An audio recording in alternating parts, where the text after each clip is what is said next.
The table feels different tonight, doesn't it? Yeah, it's like the air is heavier than usual. The Rinker brewery's private hall is filled with a quiet tension. Friends and family gather, sharing glances that say more than words ever could.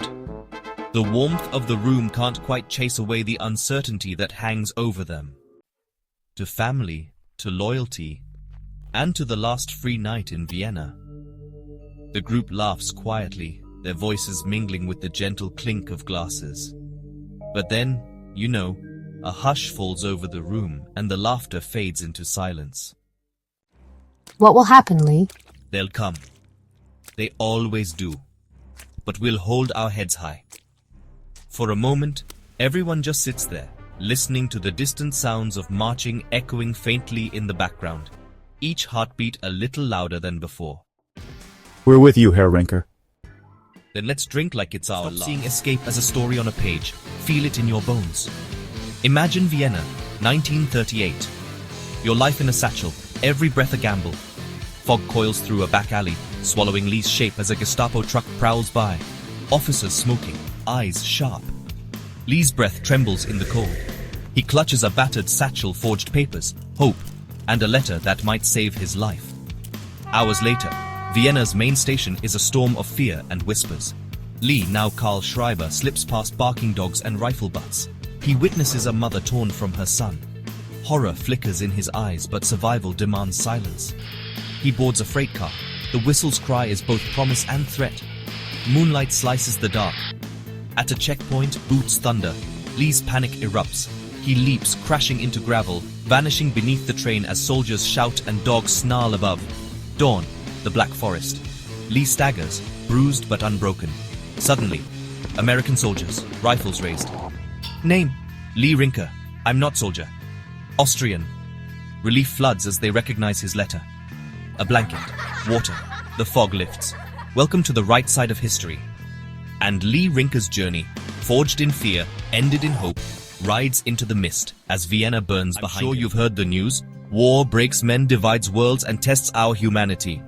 But in one quiet forest, a simple meal became a bridge across fear. Let's step into that moment. Picture this. The Black Forest, March 1938. Mist curling around boots and rifles. Everything silent except for breath in the cold air. Lee Rinker, a Jewish fugitive, is trembling, soaked, scraped, and utterly alone until a circle of Allied soldiers finds him. One soldier, scars and all, hands Lee a tin cup of steaming beans. Lee wraps his desperate fingers around it, whispering, "A cup of love. That's what this is." He takes a bite, not for hunger but for the small mercy of being seen. The soldier says quietly, "You're lucky. We weren't even supposed to be here today." Lee's voice cracks. "Neither was I." With a nod, the soldier offers a blanket. Humanity in the harshest place. Lee produces a letter from his satchel. The lead soldier reads, then says, "He's on the list." Relief flickers. Someone jokes, "Must be your lucky day, brother." That night, they share the fire, the cup, a rare laugh. Lee knows he's not safe yet, but for the first time, he's not alone. Sometimes history turns on quiet moments of war. If you're a WW2 enthusiast, you know history is built on turning points. But sometimes the pivot happens in silence, behind steel doors and sealed envelopes. This is Lee Rinker's clandestine journey. The year is 1942. The USS Monterey cuts through the icy North Atlantic, its decks bristling with warplanes. Below deck, Lee Rinker stands apart. A Jewish Austrian exile with hands shaped by escape and survival. He's not a soldier, but he's about to become the most important courier in the US Navy. Admiral Turner, stern and unreadable, sizes him up. "You're not just a brewer's son, are you?" Rinker's silence says everything. He's seen too much, lost too much, to trust easily. But he has what the Admiral needs, the courage to carry secrets that could tip the balance of power. Turner points to a war room map, strings crossing from Vienna to Panama. "You'll deliver something critical to a man named Einstein," he says. Rinker nods, understanding the gravity and the risk. As sunset paints the flight deck gold, Lee boards a waiting plane. In his satchel, blueprints, codes, a piece of uranium, and the weight of the free world. He's not a soldier. He's something rarer, a man with clarity, on the edge of history. If you think war is only fought on battlefields, think again. Sometimes the most decisive moves are made in silence, behind closed doors. Tonight, in Washington, D.C., history is set in motion. Through the icy dawn, Lee Rinker steps onto Pentagon ground, his breath visible, his purpose hidden. Inside, the corridors echo with the urgency of what's to come. Maps of Europe, red lines creeping west, whisper the threat that cannot be named aloud. Lee is led to a private war room where General Williams awaits, stone-faced, his voice grave. Your country calls you to a different kind of battlefield, Mr. Rinker. Intelligence, espionage, a shadow war. Lee's reply is measured yet resolute. And if I accept, Williams answers, then you report directly to the president. He has a top-secret assignment for you, one that could change the course of the war. There's no time for doubt. Lee nods, determination in his eyes. The handshake is deliberate, the charge unmistakable. Godspeed, Mr. Rinker. The fate of many may rest on the ripples of your actions. As Lee boards a waiting plane, envelope clutched tight, the world holds its breath. In war, not all heroes wear uniforms. Sometimes they simply choose not to look away. Washington, D.C. shivered. It was the spring of 1938, but winter just refused to release its hold on the capital. A cold, persistent wind swept down the Potomac River, rattling the windows of government buildings and chasing after the few pedestrians who dared to brave the streets. The city felt tense, and honestly, it was a tension that went deeper than the weather. Across the Atlantic, the drums of war were beating a steady, ominous rhythm. Newspapers carried headlines of Germany's ambitions, of Japan's expansion. Here, in the heart of American power, the air was thick with unspoken anxieties and the quiet, frantic energy of preparation for a conflict that many still prayed would never come. The Pentagon was new then, a colossal monument to American industry and military might. It rose from the Virginia soil like a concrete fortress. Its sheer scale was meant to impress, to project strength. On this gray morning, its five sides seemed to cut into the bleak sky, a stark geometric statement against the soft churning clouds. Snow from a late flurry dusted its vast parking lots and clung to the sills of its thousands of windows. From a distance, it looked like a sleeping giant, but inside, its corridors hummed with the ceaseless activity of a nation girding itself for the unknown. This was the nerve center, the brain of a military machine slowly waking from a long slumber. Inside the building, the atmosphere was one of disciplined urgency. Men in crisp uniforms moved with purpose through the seemingly endless hallways. Their footsteps echoed on the polished linoleum floors, a rhythmic counterpoint to the distant clatter of typewriters and the murmur of serious conversations behind closed doors. The air smelled of floor wax, strong coffee, and old paper. Every detail, from the precise fold of a collar to the gleaming shine on a pair of leather shoes, spoke of order and control. It was an environment designed to combat the chaos that was brewing in the world beyond its thick walls, a bastion of procedure in an increasingly unpredictable era. This was the world Lee Rinker was now entering, a world he had once been cast out of. The cold outside seemed to seep into the very stone of the building, a physical manifestation of the gravity of the times. The Pentagon was not just an office building, it was a symbol. It was the place where decisions that would shape the destiny of millions were being made. For a man walking back into the fold, each step through its hallowed, imposing halls was a step further away from his past, and deeper into the heart of a gathering storm. The weight of history felt palpable, pressing down from the low ceilings and radiating from the very walls around him. Lee Rinker felt the eyes on him, or maybe he only imagined them. He walked with a straight back, his gaze fixed forward, but he could feel the ghost of his former life clinging to him like a second skin. Just weeks ago, his name had been on a list. He had been a fugitive, a man operating in the margins, his loyalty questioned, his career in ruins. Now, through a series of events he still didn't fully comprehend, his record had been wiped clean. A quiet pardon, a sealed file, a second chance. He was no longer an outcast, he was an asset. But the whispers of the past were hard to silence, both in the minds of others and in his own. He wore a civilian suit, a stark contrast to the sea of olive drab and navy blue that flowed around him. The fabric felt foreign, ill-fitting. For years the uniform had been his identity. It had given him purpose, a place in the world. Being stripped of it had been like losing a limb. Now, returning without it felt like a statement. He was different. He was not one of them, not anymore. He was something else, a tool to be used in a different kind of war. The anonymity of the suit was its own kind of uniform, one designed for the shadows, not the parade ground. He was a ghost returning to the machine. His clearance had been a quiet, bureaucratic affair. A man in a drab office had handed him a single sheet of paper with a fresh set of orders. No apologies were offered, no explanations given for the ordeal he had endured. It was as if the past had simply been erased from the official record. "You are to report to General Williams," the man had said, his voice devoid of emotion. "Pentagon, room 4E, 724, immediately."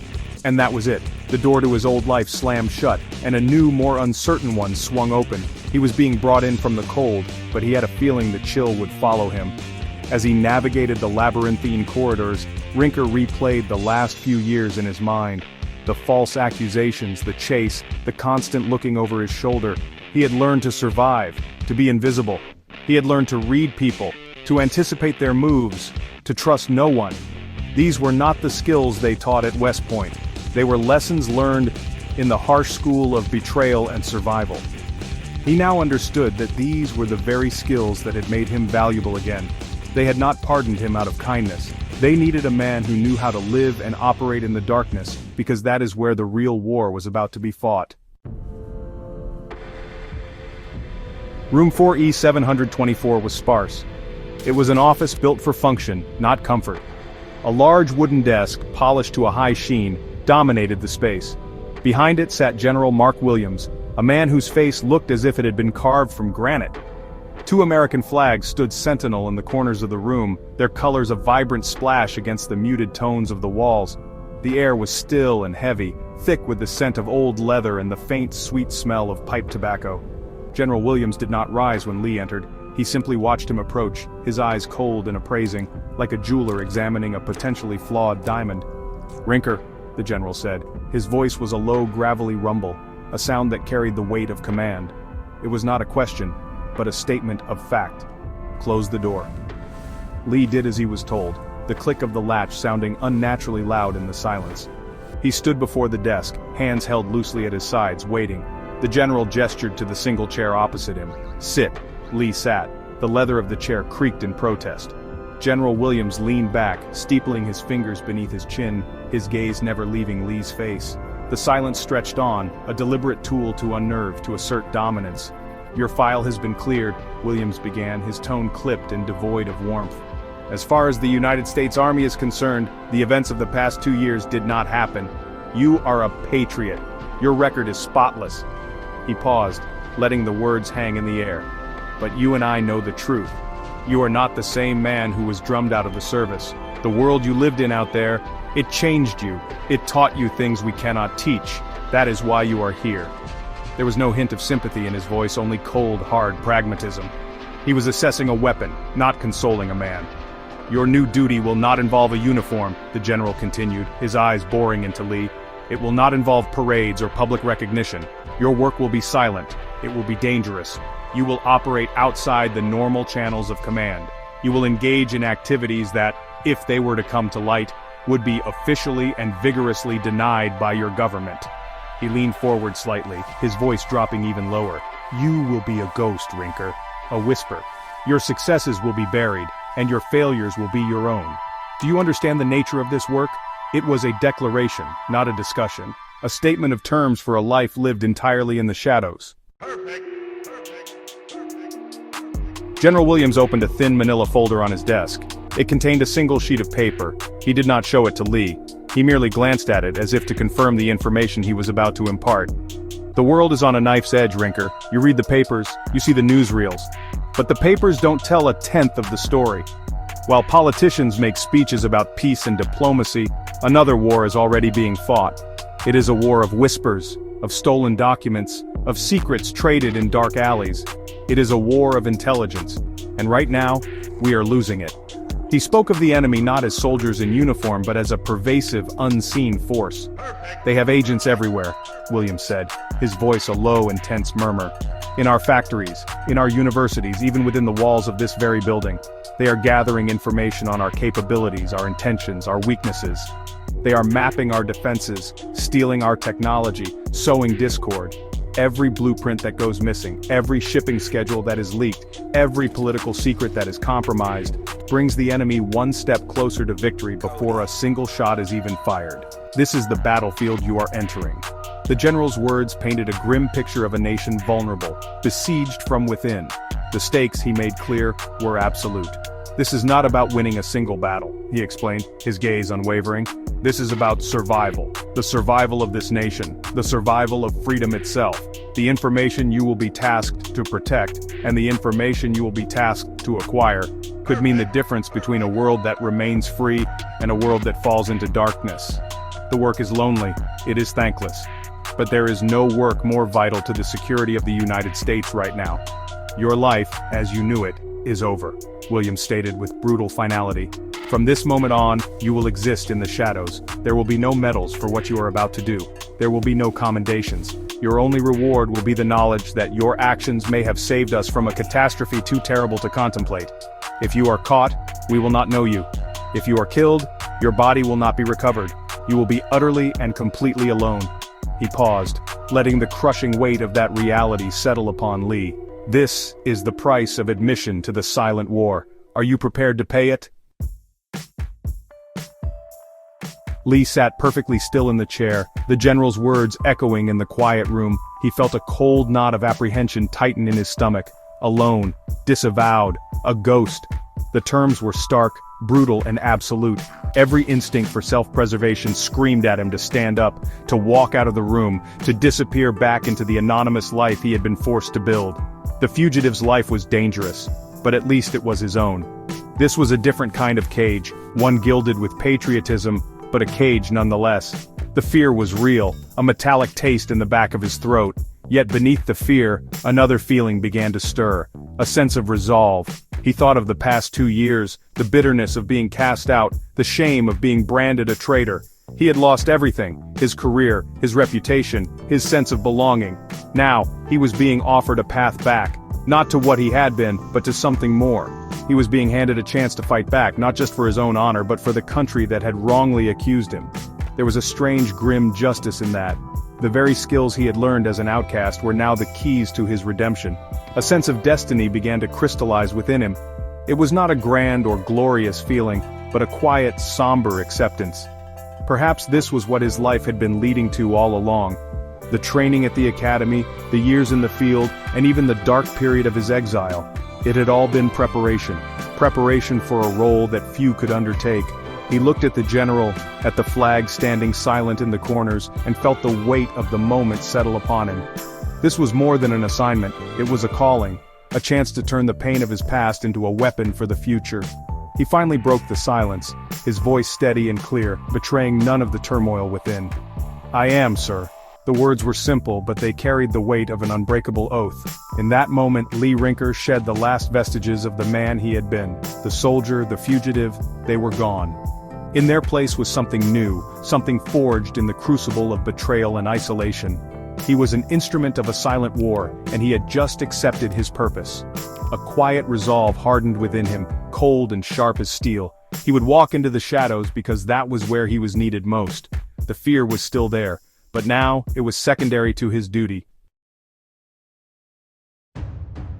General Williams stood and walked to a wall that, to my surprise, was covered by a heavy velvet curtain. With a smooth pull of a cord, the curtain slid aside, revealing a massive map of the world. It wasn't a standard political map. This one was, alive with pins, lines, and symbols, a terrifying, intricate tapestry of global conflict. Red lines snaked across Europe, marking the inexorable spread of German influence. In the Pacific, the rising sun emblem of Japan was stamped across Manchuria and was creeping down the coast of China. It was the world's fever chart, and the patient was gravely ill. "This is the reality the politicians don't want to see," Williams said, his voice low as he stood before the map. He used a long wooden pointer to trace the lines of aggression. "Germany is rearming at a pace the world has never seen. Their factories run day and night, their armies are mastering new tactics. Austria is gone, Czechoslovakia is next. After that, Poland, France, all of Europe."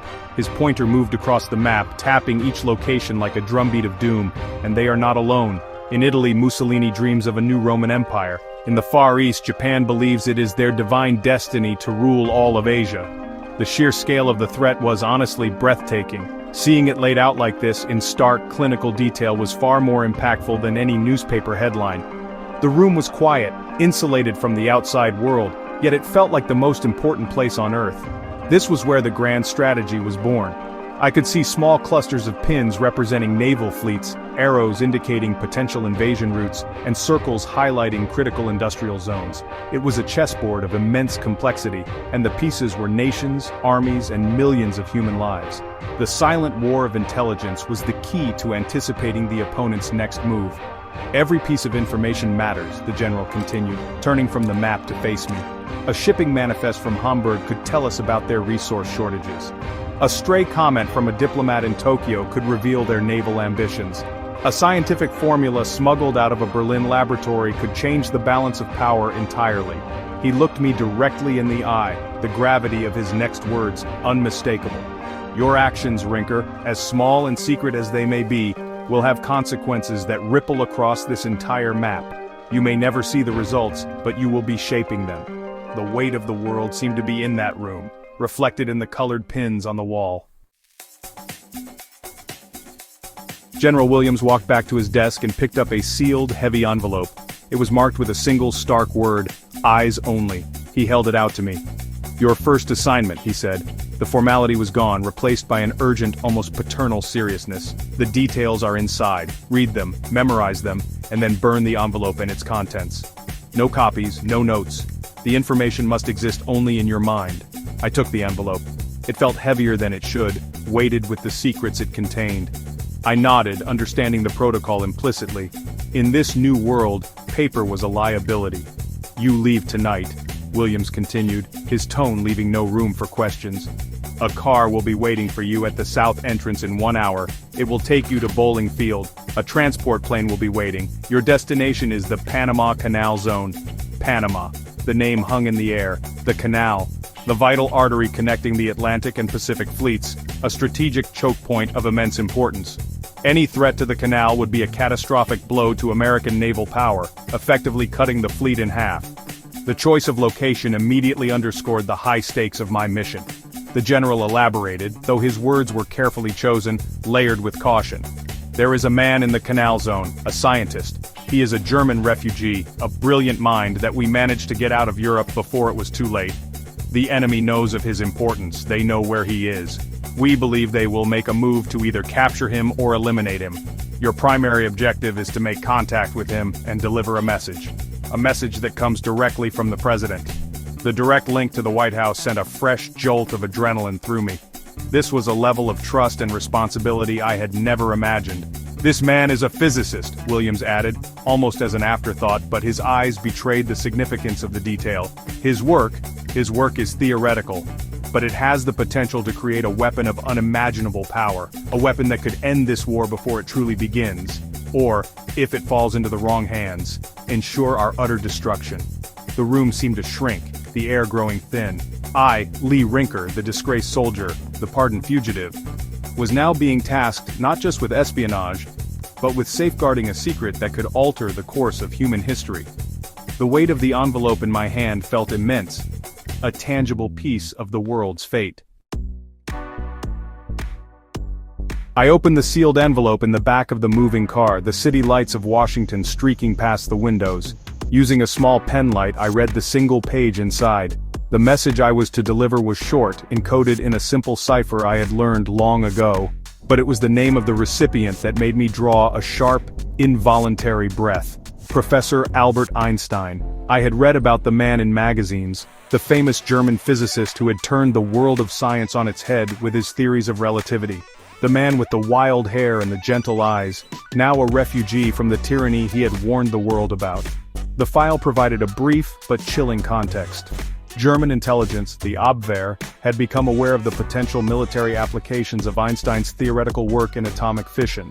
While many in the Allied command still considered it science fiction, a small, forward-thinking circle around the president took the threat seriously.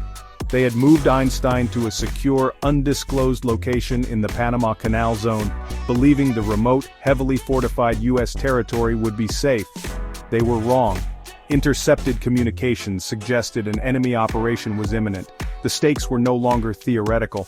I memorized the contents of the page, the coded message, the rendezvous protocols, the recognition phrases. Then I held the corner of the paper and the envelope to the car's cigarette lighter. I watched as the flame consumed the words, turning the critical intelligence into gray, floating ash that I carefully crushed into dust on the floor mat.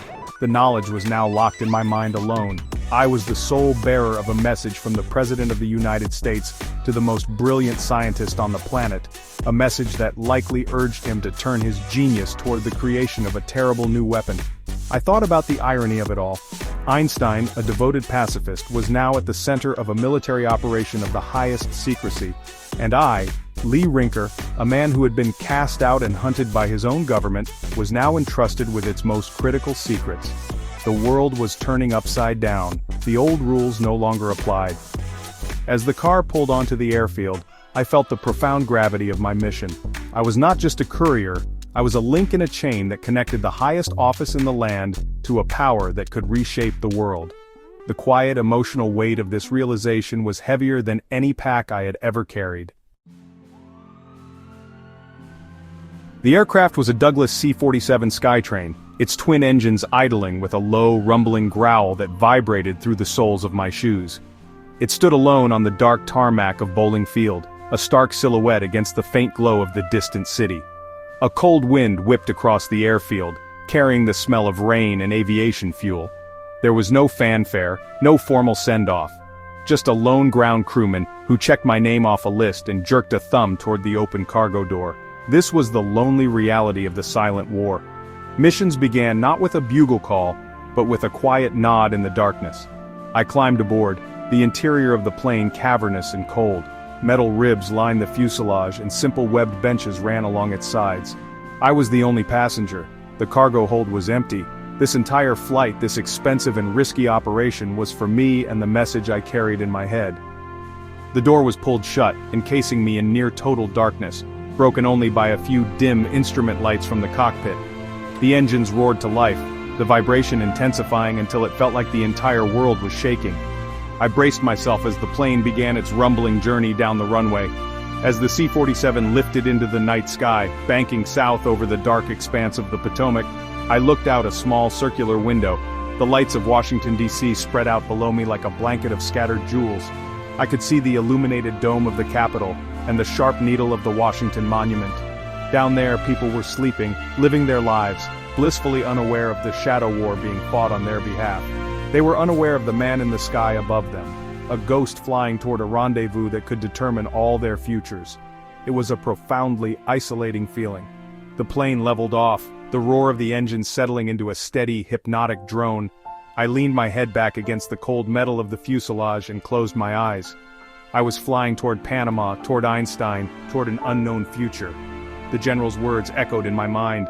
Your actions may change the war. I was a single man on a secret mission, a tiny cog in a vast and terrifying machine, but tonight, that cog was critical. As the aircraft pushed through the dark clouds, I flew on, a solitary figure carrying the weight of a world on the brink, a silent messenger on a flight straight into the pages of history. Washington, D.C. shivered. It was spring 1938, but winter clung to the city. Cold wind swept the Potomac, rattling windows and chasing pedestrians. Tension ran deeper than the weather. Across the Atlantic, the drums of war grew louder. Headlines warned of Germany and Japan's ambitions. The Pentagon was new then, rising from Virginia soil. Its scale projected strength. Snow dusted its vast parking lots and windows. From afar it looked dormant, but inside the corridors buzzed with urgent activity. Uniformed men moved with purpose through endless halls. The air smelled of coffee and old paper. This was a bastion of order in a chaotic world. This was the world Rinker was entering.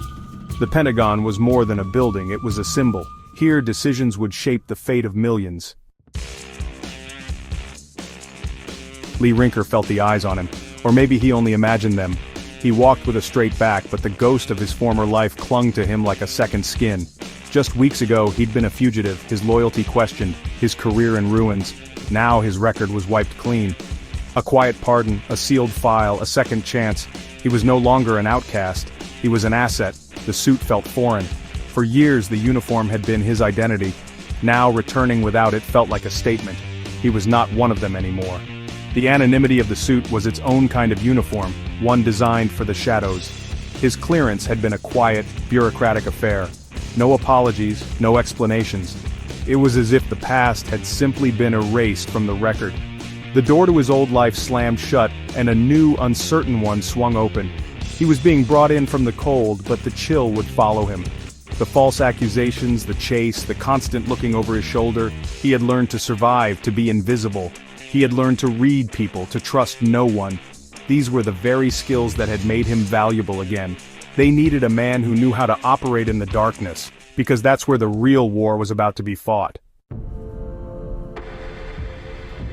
Room 4E724 was sparse. It was an office built for function, not comfort. A large wooden desk dominated the space. Behind it sat General Mark Williams, his face stern and unyielding. Two American flags stood in the corners, their colors a rare splash against the muted walls. The air was heavy with the scent of old leather and faint pipe tobacco.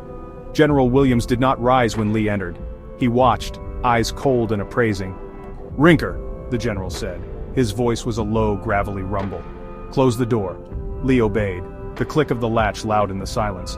He stood before the desk, waiting. The general gestured to the chair. "Sit." Lee sat, the leather creaking beneath him. "Your file has been cleared," Williams began, his tone clipped. "As far as the army is concerned, the past 2 years did not happen.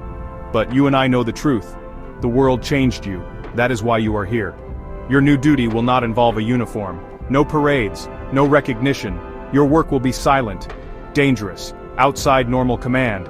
If your actions come to light, they will be denied. Do you understand? This is a life lived in the shadows." General Williams opened a thin manila folder on his desk. It contained a single sheet of paper. He did not show it to Lee. He merely glanced at it as if to confirm the information he was about to impart. "The world is on a knife's edge, Rinker. You read the papers, you see the newsreels. But the papers don't tell a tenth of the story. While politicians make speeches about peace and diplomacy, another war is already being fought. It is a war of whispers, of stolen documents, of secrets traded in dark alleys. It is a war of intelligence. And right now, we are losing it." He spoke of the enemy not as soldiers in uniform but as a pervasive, unseen force. "They have agents everywhere," Williams said, his voice a low, intense murmur. "In our factories, in our universities, even within the walls of this very building. They are gathering information on our capabilities, our intentions, our weaknesses. They are mapping our defenses, stealing our technology, sowing discord. Every blueprint that goes missing, every shipping schedule that is leaked, every political secret that is compromised, brings the enemy one step closer to victory before a single shot is even fired. This is the battlefield you are entering." The general's words painted a grim picture of a nation vulnerable, besieged from within. The stakes, he made clear, were absolute. "This is not about winning a single battle," he explained, his gaze unwavering. "This is about survival. The survival of this nation. The survival of freedom itself. The information you will be tasked to protect, and the information you will be tasked to acquire, could mean the difference between a world that remains free and a world that falls into darkness. The work is lonely. It is thankless. But there is no work more vital to the security of the United States right now. Your life, as you knew it, is over," Williams stated with brutal finality. "From this moment on, you will exist in the shadows. There will be no medals for what you are about to do. There will be no commendations. Your only reward will be the knowledge that your actions may have saved us from a catastrophe too terrible to contemplate. If you are caught, we will not know you. If you are killed, your body will not be recovered. You will be utterly and completely alone." He paused, letting the crushing weight of that reality settle upon Lee. "This is the price of admission to the silent war. Are you prepared to pay it?" Lee sat perfectly still in the chair, the general's words echoing in the quiet room. He felt a cold knot of apprehension tighten in his stomach. Alone, disavowed, a ghost. The terms were stark, brutal, and absolute. Every instinct for self-preservation screamed at him to stand up, to walk out of the room, to disappear back into the anonymous life he had been forced to build. The fugitive's life was dangerous, but at least it was his own. This was a different kind of cage, one gilded with patriotism, but a cage nonetheless. The fear was real, a metallic taste in the back of his throat. Yet beneath the fear, another feeling began to stir, a sense of resolve. He thought of the past 2 years, the bitterness of being cast out, the shame of being branded a traitor. He had lost everything, his career, his reputation, his sense of belonging. Now, he was being offered a path back, not to what he had been, but to something more. He was being handed a chance to fight back, not just for his own honor, but for the country that had wrongly accused him. There was a strange, grim justice in that. The very skills he had learned as an outcast were now the keys to his redemption. A sense of destiny began to crystallize within him. It was not a grand or glorious feeling, but a quiet, somber acceptance.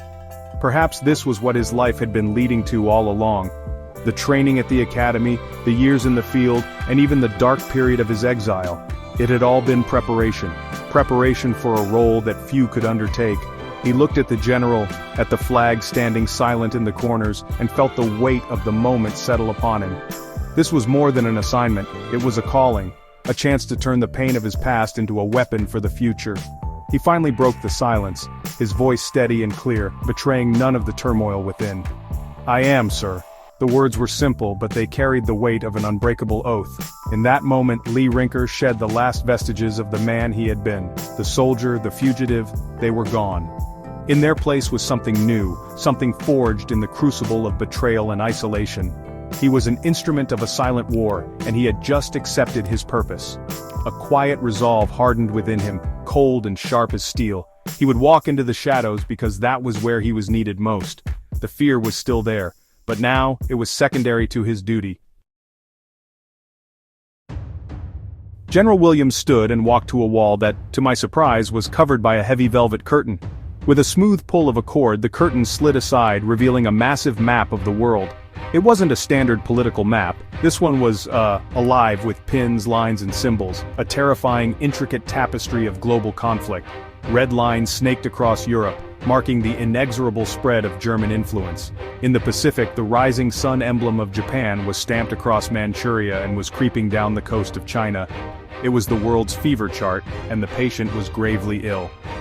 "This is the reality the politicians don't want to see," Williams said, his voice low as he stood before the map. He used a long wooden pointer to trace the lines of aggression. "Germany is rearming at a pace the world has never seen. Their factories run day and night, their armies are mastering new tactics. Austria is gone, Czechoslovakia is next. After that, Poland, France, all of Europe." His pointer moved across the map, tapping each location like a drumbeat of doom, and they are not alone.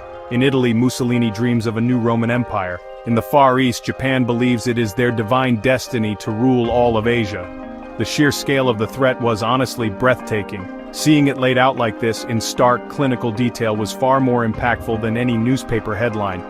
The room was quiet, insulated from the outside world, yet it felt like the most important place on Earth.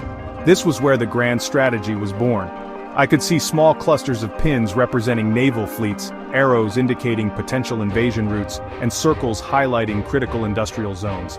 It was a chessboard of immense complexity, and the pieces were nations, armies, and millions of human lives.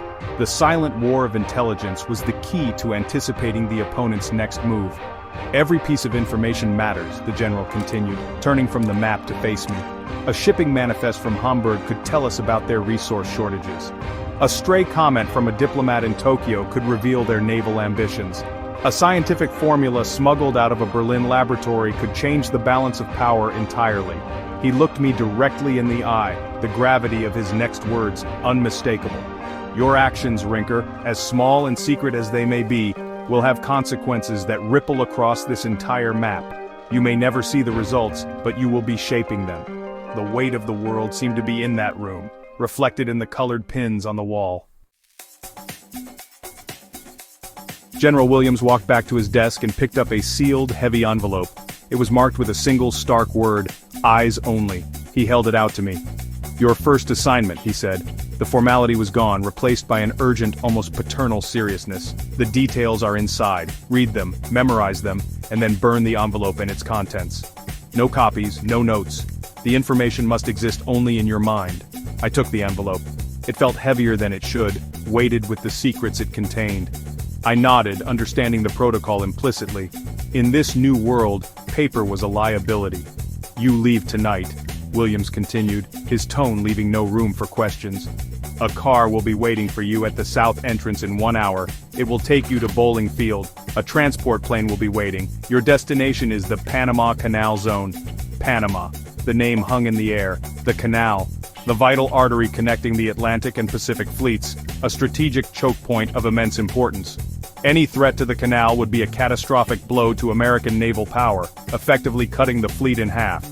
The choice of location immediately underscored the high stakes of my mission. The general elaborated, though his words were carefully chosen, layered with caution. There is a man in the canal zone, a scientist. He is a German refugee, a brilliant mind that we managed to get out of Europe before it was too late. The enemy knows of his importance, they know where he is. We believe they will make a move to either capture him or eliminate him.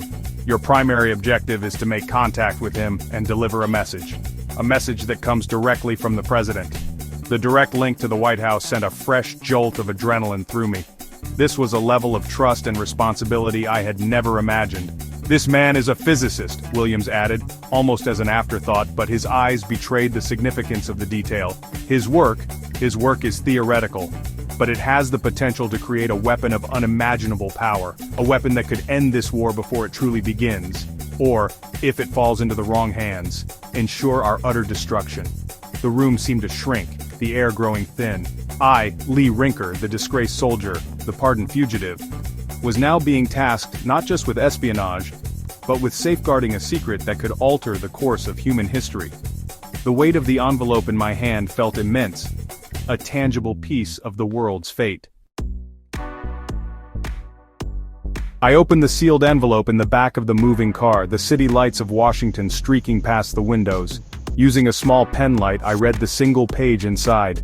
The message I was to deliver was short, encoded in a simple cipher I had learned long ago, but it was the name of the recipient that made me draw a sharp, involuntary breath. Professor Albert Einstein. I had read about the man in magazines, the famous German physicist who had turned the world of science on its head with his theories of relativity. The man with the wild hair and the gentle eyes, now a refugee from the tyranny he had warned the world about. The file provided a brief but chilling context. German intelligence, the Abwehr, had become aware of the potential military applications of Einstein's theoretical work in atomic fission. While many in the Allied command still considered it science fiction, a small, forward-thinking circle around the president took the threat seriously. They had moved Einstein to a secure, undisclosed location in the Panama Canal Zone, believing the remote, heavily fortified U.S. territory would be safe. They were wrong. Intercepted communications suggested an enemy operation was imminent. The stakes were no longer theoretical. I memorized the contents of the page, the coded message, the rendezvous protocols, the recognition phrases. Then I held the corner of the paper and the envelope to the car's cigarette lighter. I watched as the flame consumed the words, turning the critical intelligence into gray, floating ash that I carefully crushed into dust on the floor mat. The knowledge was now locked in my mind alone. I was the sole bearer of a message from the President of the United States to the most brilliant scientist on the planet, a message that likely urged him to turn his genius toward the creation of a terrible new weapon. I thought about the irony of it all. Einstein, a devoted pacifist, was now at the center of a military operation of the highest secrecy, and I, Lee Rinker, a man who had been cast out and hunted by his own government, was now entrusted with its most critical secrets. The world was turning upside down. The old rules no longer applied. As the car pulled onto the airfield, I felt the profound gravity of my mission. I was not just a courier, I was a link in a chain that connected the highest office in the land to a power that could reshape the world. The quiet, emotional weight of this realization was heavier than any pack I had ever carried. The aircraft was a Douglas C-47 Skytrain, its twin engines idling with a low, rumbling growl that vibrated through the soles of my shoes. It stood alone on the dark tarmac of Bowling Field, a stark silhouette against the faint glow of the distant city. A cold wind whipped across the airfield, carrying the smell of rain and aviation fuel. There was no fanfare, no formal send-off. Just a lone ground crewman who checked my name off a list and jerked a thumb toward the open cargo door. This was the lonely reality of the silent war. Missions began not with a bugle call, but with a quiet nod in the darkness. I climbed aboard, the interior of the plane cavernous and cold. Metal ribs lined the fuselage and simple webbed benches ran along its sides. I was the only passenger. The cargo hold was empty. This entire flight, this expensive and risky operation, was for me and the message I carried in my head. The door was pulled shut, encasing me in near total darkness, broken only by a few dim instrument lights from the cockpit. The engines roared to life, the vibration intensifying until it felt like the entire world was shaking. I braced myself as the plane began its rumbling journey down the runway. As the C-47 lifted into the night sky, banking south over the dark expanse of the Potomac, I looked out a small circular window. The lights of Washington, D.C. spread out below me like a blanket of scattered jewels. I could see the illuminated dome of the Capitol and the sharp needle of the Washington Monument. Down there, people were sleeping, living their lives, blissfully unaware of the shadow war being fought on their behalf. They were unaware of the man in the sky above them, a ghost flying toward a rendezvous that could determine all their futures. It was a profoundly isolating feeling. The plane leveled off, the roar of the engine settling into a steady, hypnotic drone. I leaned my head back against the cold metal of the fuselage and closed my eyes. I was flying toward Panama, toward Einstein, toward an unknown future. The general's words echoed in my mind. Your actions may change the war. I was a single man on a secret mission, a tiny cog in a vast and terrifying machine, but tonight, that cog was critical. As the aircraft pushed through the dark clouds, I flew on, a solitary figure carrying the weight of a world on the brink, a silent messenger on a flight straight into the pages of history. The C-47 Skytrain bucked hard. It dropped through a thick blanket of clouds. Below, the Panamanian jungle sprawled out, a vast, unbroken sea of green. Rinker stared out the small, vibrating window. He felt the heavy, humid air even inside the rattling fuselage. The jungle was a living thing. It breathed, it watched. His mission was down there, hidden in that oppressive heat. He was not a soldier, he was not a spy in the traditional sense, he was something else entirely. A man sent to hold a very specific, very dangerous key. A key that could either lock a door or open a gateway to chaos in this critical part of the world. The plane began its final descent. The air grew thick, almost suffocating. Lee could see the landing strip now, carved out of the wilderness like a scar. Albrook Field. A name whispered among military men, a vital artery for the war effort. He tightened his grip on the leather briefcase resting on his lap. It was heavy, not just with papers, but with the weight of its secrets. His other cargo, a set of locked steel footlockers, was secured in the back. Those were even more important. They contained the tools of his true trade, a trade he never spoke of. He had full diplomatic immunity, a shield, but a shield could also be a target. The wheels screeched against the hot tarmac. The plane shuddered to a stop. The engines whined down, replaced by the deafening sound of insects and the distant cry of a tropical bird. As the cargo door was forced open, a wall of heat hit him. It was a physical presence, wet and clinging. It smelled of damp earth, rotting vegetation, and aviation fuel. Outside, 2 U.S. military police stood at attention. Their uniforms were already dark with sweat. They did not salute him, they simply watched, their eyes hidden behind sunglasses. Their job was not to welcome him. It was to ensure his cargo made it to the next stage of its journey. Lee stepped out onto the metal staircase. The sun was brutal. He felt its intensity on his face and the back of his neck. He wore a simple, lightweight suit, but it already felt like a woolen blanket. He nodded curtly to the MPs. They motioned towards a waiting black Packard sedan, its engine humming quietly. It looked out of place here, surrounded by military jeeps and drab olive-green trucks. The vehicle was a statement. It signaled importance. But it also signaled isolation. He was an official. He was also a man alone. The steel footlockers were being unloaded now, carried with extreme care by 2 other soldiers. He followed them, his own briefcase held tightly in his hand. The driver was a local. His name was not offered. Lee did not ask. The man's face was a stoic mask, his eyes fixed on the road ahead. He handled the big American car with a quiet efficiency that spoke of years navigating these winding, humid roads. Lee sat in the back, the leather seat sticking to his suit. The steel footlockers were in the trunk. He could feel their presence behind him, a constant low-grade hum of anxiety. The windows were rolled down, but the air that flowed in offered no relief. It was just more of the same thick, tropical soup. They were moving through the Panama Canal Zone, a slice of America cut into the heart of Central America. They passed by neatly manicured lawns. They saw American-style bungalows with screened-in porches. They drove past military installations, guarded by fences and serious-looking men with rifles. It was a world within a world. An island of order surrounded by a jungle that seemed to want to swallow it whole. Lee watched the scenery pass by. He saw the faces of the people, the American soldiers, confident and loud, the Panamanian workers moving with a slower, more deliberate pace. Two cultures, living side by side but worlds apart. He knew this fragile balance was what he was here to protect, or, if necessary, to manipulate. The silence in the car was absolute, broken only by the engine and the tires on the hot pavement. Lee Rinker was officially designated as a special attaché to the ambassador.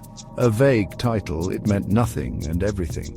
To the embassy staff, he was an expert in trade logistics, a bureaucrat sent from Washington to sort out shipping manifests. This was his cover, a deliberately boring one. The truth was far different. He was the secret ambassador, the one who would handle the matters that could never be written down in official cables. The meetings that would take place in back alleys and on remote fishing boats. The kind of diplomacy that involved threats as much as it involved handshakes. His predecessor had vanished. No one spoke of it, but Lee knew. He had read the file. The city of Panama began to rise in the distance, a collection of colonial-era buildings and newer, more modern structures, all shimmering under the relentless sun. The driver did not slow down. He navigated the growing traffic with an unnerving calm.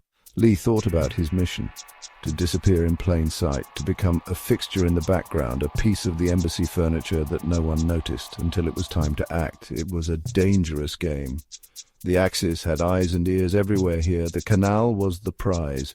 Disrupting it would be a major victory for them, and he was the man sent to stand in their way, armed with little more than a briefcase, a few steel boxes, and a license to be invisible. The embassy reception was already in full swing. The air was thick with perfume, cigar smoke, and the clinking of glasses. Fans whirred overhead, fighting a losing battle against the evening heat. Lee stood near a large open doorway that led to a veranda. He held a glass of water. He did not drink, he just watched. The room was a collection of whispers and sidelong glances. He saw military attachés in their crisp dress uniforms, career diplomats with practiced smiles, and wealthy Panamanian businessmen looking for opportunities. Every person in this room had an agenda. Every conversation was a potential transaction. He felt a dozen pairs of eyes on him at any given moment. He was the new man, the unknown quantity. They were trying to measure him up. He offered them nothing. When introduced, he would nod, offer a brief non-committal smile, and say very little. He answered questions about his journey with simple, dull responses. The flight was uneventful. Washington is fine. He was building his persona brick by boring brick. He was Lee Rinker, the logistics guy, the man you wouldn't remember meeting. It was a role he had perfected over the years, to be present but unseen, to be a ghost in the room, listening to the frequencies that no one else could hear. He trusted no one here. Not the smiling ambassador, not the stern military general, and certainly not the charming wife of the shipping magnate. A naval commander approached him, his face flushed with gin. "Rinker, isn't it? Heard you're here to sort out our supply chain mess." Lee simply nodded. "I'll do my best, Commander." The commander grunted, already losing interest. He was looking for someone more important to talk to. Perfect. Lee felt the man's dismissal like a small victory. The less they thought of him, the safer he was, the more freedom he would have to move. His real work would begin after these pleasantries were over. It would happen in the quiet hours of the night, in places far from this gilded cage.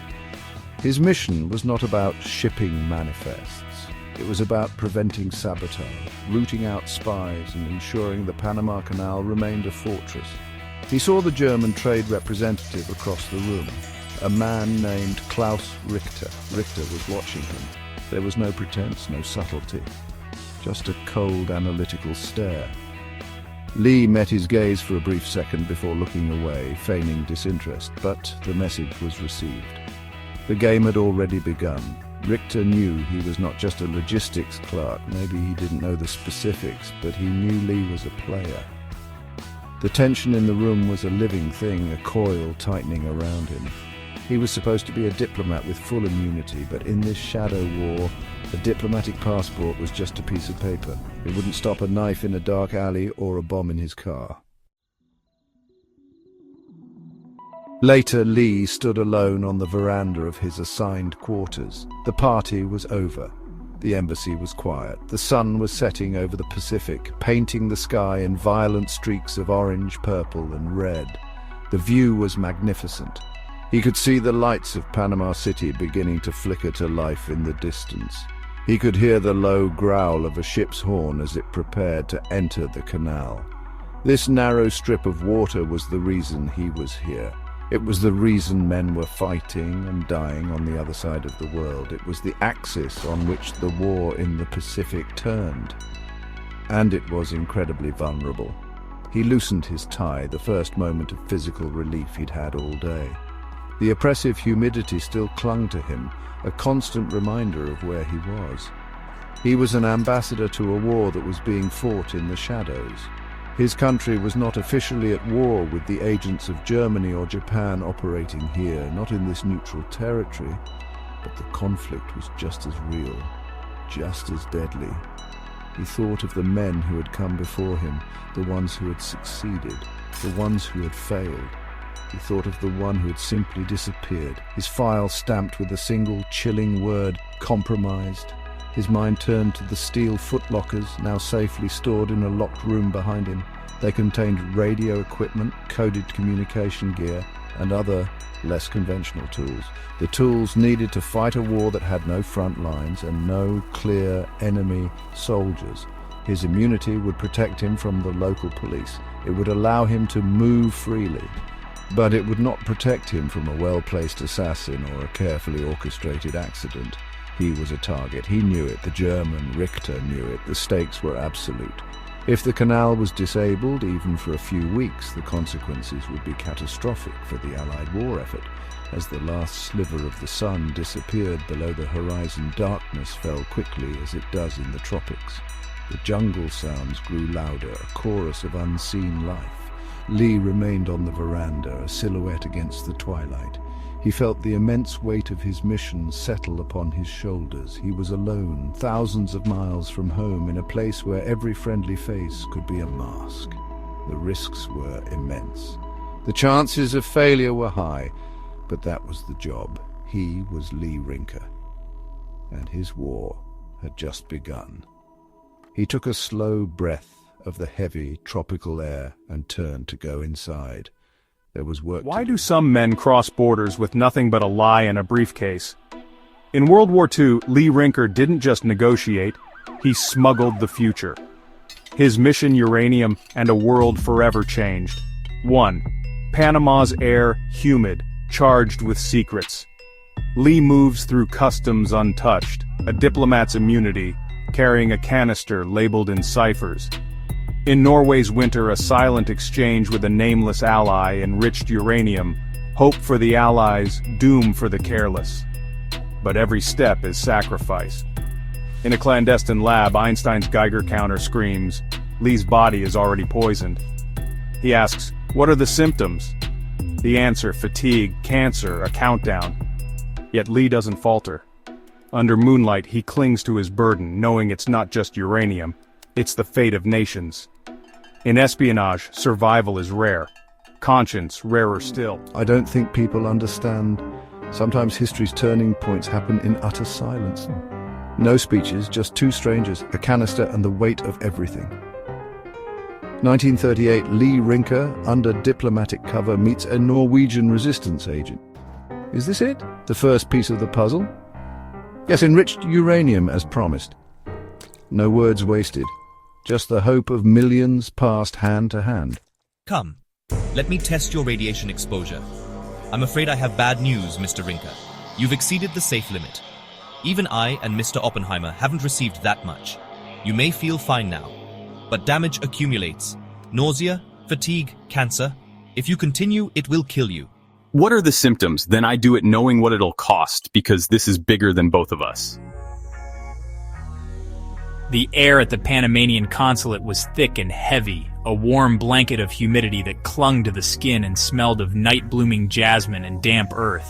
It was the kind of tropical night that felt alive, where every sound seemed to carry for miles. Flickering candlelight danced across the polished tiles of the veranda, casting long, wavering shadows that played tricks on the eyes. The soft glow illuminated the elegant figures of diplomats and their wives, men in crisp white linen suits and women in flowing gowns of silk and satin. They moved with a practiced grace, their conversations a low murmur that blended with the gentle clinking of ice in crystal glasses. Beyond the ornate iron railing of the veranda, the world fell away into a velvet darkness, broken only by the distant, steady glow of the Panama Canal.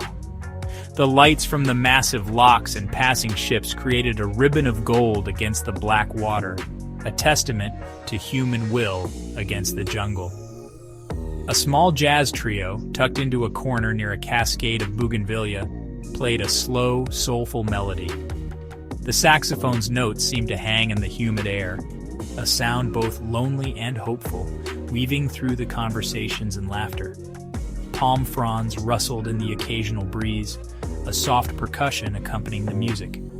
The scene was one of carefully constructed elegance, a small island of civilization carved out of the wild, untamed beauty of the isthmus. It was a place where powerful people made quiet deals, where alliances were forged over glasses of rum, and where the future of nations could be shaped by a whispered word or a meaningful glance. The atmosphere was charged with a quiet energy, a sense of importance that hummed just beneath the surface of the polite smiles and easy laughter. Yet, for all its grandeur, it was a world of surfaces, a carefully choreographed dance where everyone knew their part. Every detail was perfect, from the arrangements of orchids on the tables to the silent efficiency of the staff who moved through the crowd. The night was a portrait of colonial charm, a moment suspended in time where the worries of the world seemed to fade into the background, replaced by the simple, immediate sensations of the tropics. The scent of cigars mixed with expensive perfume, the cool feel of a sweating glass in one's hand, the sight of the moon rising over the jungle canopy. It was a night made for memories, for moments that would be looked back upon for years to come. Standing apart from the clusters of conversation near the cool iron of the railing was Lee Rinker. He held a drink in his hand, the ice long melted, but he seemed not to notice. His white suit was impeccably tailored, but he wore it with a quiet stillness that set him apart from the other men. While they gestured and laughed, Lee simply watched, his gaze fixed on the distant lights of the canal. He was a man who seemed more comfortable with landscapes than with people, more at home in the silent observation of the world than in the easy chatter of a party. His face, etched with the faint lines of sun and travel, held a reserved and pensive expression. His eyes, a soft gray like a morning mist, seemed to be seeing things far beyond the consulate walls, dusty roads in faraway lands, the cold expanse of an ocean, the silent streets of cities he had left behind. There was a loneliness about him, but it was not the frantic loneliness of someone desperate for connection. It was a deeper, more settled solitude, the kind a man carries with him like a well-worn coat, a familiar weight that has become a part of him. He took a slow sip of his drink, the warmth of the rum doing little to chase away the feeling of being an outsider. He had been to countless receptions like this one, in consulates and embassies all over the world. He knew the rhythms, the polite inquiries, the feigned interest. He could play the part if he had to, but tonight he felt no desire to join the performance. The music of the trio washed over him, its melancholic tune a fitting soundtrack to his thoughts. He felt like a ship passing through the canal below, present for a moment, but ultimately just passing through. The gentle breeze stirred, offering a brief respite from the cloying humidity. It rustled the palm leaves above and brought with it the faint scent of the sea. Lee closed his eyes for a moment, letting the sensation wash over him. He was a ghost at this party, a silent observer moving through a world that was not quite his. He was content in his isolation, or so he told himself. It was safer this way, to watch from the edges, to feel without being seen, to exist without truly being known. It was a quiet, unassuming existence, and until now, it had been enough. Then he saw her. Across the veranda, near a table laden with silver coffee urns and delicate pastries, a woman was pouring coffee for a small group of friends. She stood out from the sea of muted pastels and whites like a rare tropical flower. She wore a simple, elegant dress the color of the twilight sky, a deep and calming blue that seemed to absorb the candlelight and glow from within. Her skin was the color of warm bronze, and her hair was as black as midnight, pulled back from her face to reveal a smile that seemed to light up the entire corner of the veranda. Her name, he would later learn, was Tita. She moved with an unstudied grace, her hands delicate as she handled the porcelain cups. Her friends were laughing at something she said, and her own laughter joined theirs, a sound as clear and musical as a wind chime. Unlike the polite, restrained chuckles that filled the rest of the party, her laugh was genuine and full, a pure expression of joy that seemed to cut through the heavy, formal atmosphere. Lee found himself unable to look away, captivated by the effortless way she inhabited her own skin, the way she seemed to radiate a light all her own. She was not like the other women at the reception, with their carefully practiced smiles and guarded eyes. There was an openness to her, a warmth that was as palpable as the humid air. She seemed completely at ease, as comfortable here among the diplomats and dignitaries as she would be anywhere else. She was a part of this place, not just a visitor passing through. She belonged to the warmth, the music, and the soft Panamanian night.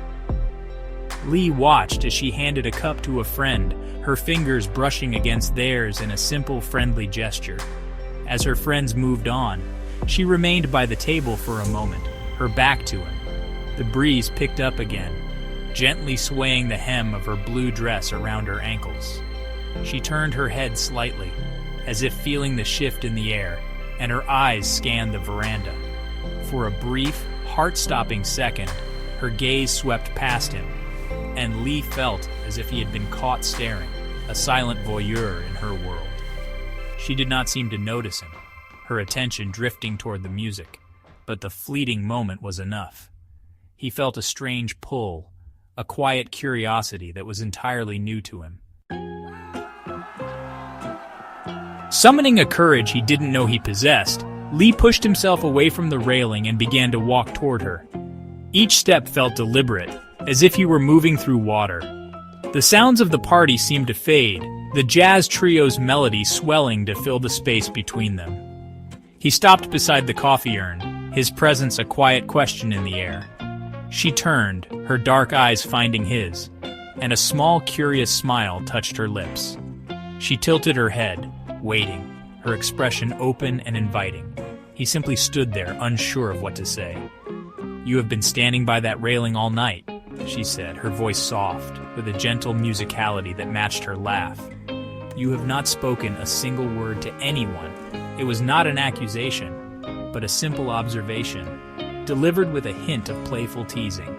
Her eyes held his, and in their warm depths he saw no judgment, only a genuine curiosity. The world seemed to shrink until it was only the two of them, standing in the glow of the flickering candles, the soft notes of the saxophone wrapping around them like a ribbon. Lee felt a slow smile form on his own lips, a rare and unfamiliar feeling. The words came to him easily, without the hesitation he so often felt. "I speak," he said, his voice lower than he expected, "when I have something important to say." His gaze did not waver from hers. He saw a flicker of surprise in her eyes, quickly followed by a deepening of her smile. The breeze moved through the veranda again, catching a loose strand of her dark hair and brushing it against her cheek. time seemed to slow, each second stretching into a soft, peaceful eternity. She held his gaze for a moment longer, then gave a small, graceful nod. Without another word, she turned and walked away, her blue dress flowing behind her as she rejoined the soft hum of the party. Lee did not follow. He simply watched her go, his hand resting on the warm silver of the coffee urn. The loneliness that had been his constant companion for so long had receded, replaced by a feeling he couldn't quite name. It was a quiet, gentle peace, a sense of stillness that felt like coming home. He knew with a certainty that settled deep in his soul that this was not an ending, but a beginning. I bet you didn't know the Panama Canal once witnessed a love story sweeter than any legend. Tonight, let's walk where Lee and Tita found their forever. Sunset spills gold across the canal as Lee and Tita wander, hand in hand. She presses a delicate orchid into his palm, her trust, her hope. He confesses, voice trembling, "I carry too many secrets." She smiles, gentle but brave. "They'll kill the rest of you if you don't let someone in." Later on the veranda, fireflies dance in the soft tropical air. Tita's dress glows in the moonlight. Lee stands, eyes steady for the first time, and holds out a ring. "In all my years, in every corner of the world," he whispers, "I never imagined I'd find something as precious as you." Tita's answer sparkles brighter than the moon. "Yes, 1,000 times yes. Love timeless as the Panama What I night." wish I knew at my wedding. The simplest moments are the sweetest. Just love, sand, and the sound of waves.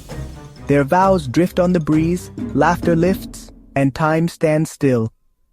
On this quiet Panama shore, love is simple, sacred, and Stop forever. pretending the war is over. It never really ended for Lee Rinker. He just learned to live between battles. Tonight, that truce is about to break. It's 1950 in Panama.